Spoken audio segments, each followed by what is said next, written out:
Welcome to Arevalo Transport. As a company, we have two types of chassis. The first type is a chassis that can only handle 40 feet container. These chassis are called solid 40s. The second type of chassis is one that can handle a 40-feet container, two 20-feet containers, and one 20-feet container. These are called 2040s. 2040 chassis can be pretty useful when we go to the depot to do an outgate, because we can outgate two 20-feet containers in one run. Nevertheless, we have to be pretty careful because when we take the containers to the warehouse, there should only be one 20-feet container on the chassis. That's why we submit work orders to split the containers. Doing a split means we take one container off the chassis and place it on another chassis if we have chassis available. Then we center the other container that remained in our original chassis. Now, on the booking page, how do we know there are two containers that need to be split? Well, first, containers are blue. Second, they both have a note saying need split. And third, they do have the same chassis number followed by the position of the container is on the chassis. Like, for example, this one says 1 out of 2. This means this container is the one that's nearer from the cabin, and this one says 2 out of 2, which means this is the container that is further away from the cabin. And where do we submit these so-called work orders? Well, easy. We use this app called MaintainX, which helps us to communicate what needs to be done to the shop. Here's how we use it. First, we click on New Work Order, and once we have opened a new work order, we make sure to use the following format to communicate to the shop what needs to be done. So we say what needs to be done. Then we say by what time, and in here sometimes before the by what time we're going to add at what time will this be possible. For example, sometimes we ask the shop to do a work order to split, but the containers won't be at the shop till 7 p.m. tonight, for example. So we have to let the shop know that the containers will arrive at 7 p.m. and we need the work order done by 8 p.m. Okay, so now we're going to get pretty specific about the container split, and we're going to say container split. We're going to add the chassis number in there. We're also marking the containers as white so everybody knows we're working on a work order for those containers and nobody starts working on them while we are doing it. And we say container split for this chassis. They will be at the shop 3 p.m.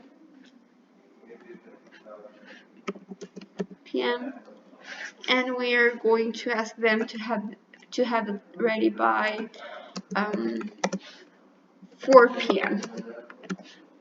Okay, and we say good morning. Please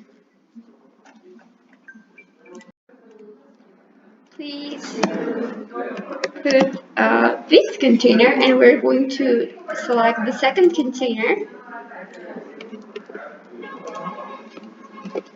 on, and we're gonna choose the chassis number to put the container on. So we're gonna pick this chassis. It says 918, says that dropping, so we can make annotations and say 924 assigned to split.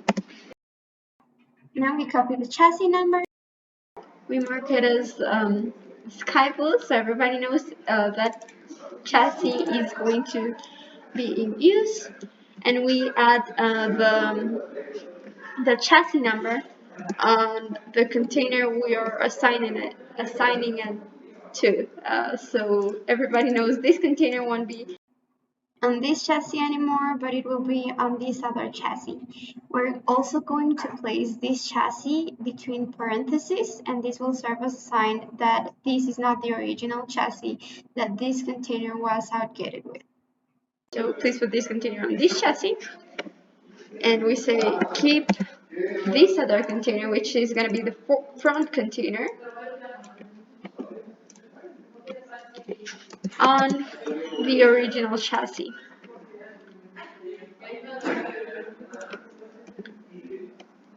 Sorry, that didn't go so well. We say thank you,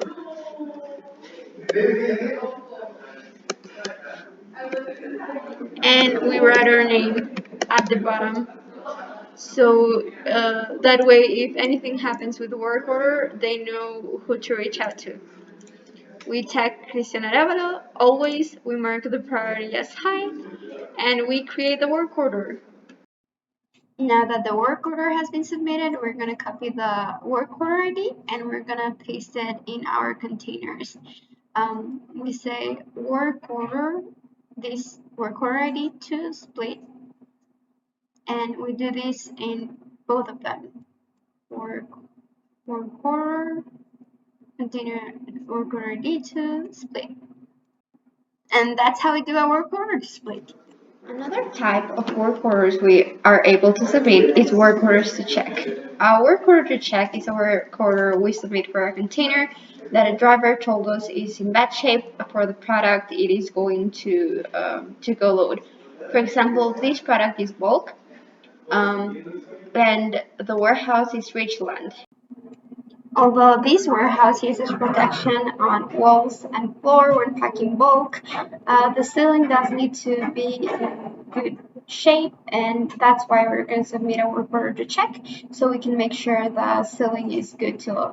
Now to submit a work order to check, we're going to copy the container number. We will go again to Maintenance, click on Create New Work Order, and say, please check this container. This container is already at the shop, and we're going to say by 11 p.m. today. Now, when we submit work orders to check, there are a couple of things that we need to make sure the work order has. For example, we say what kind of product is the container loading. For example, this one's loading soybean bulk, and where.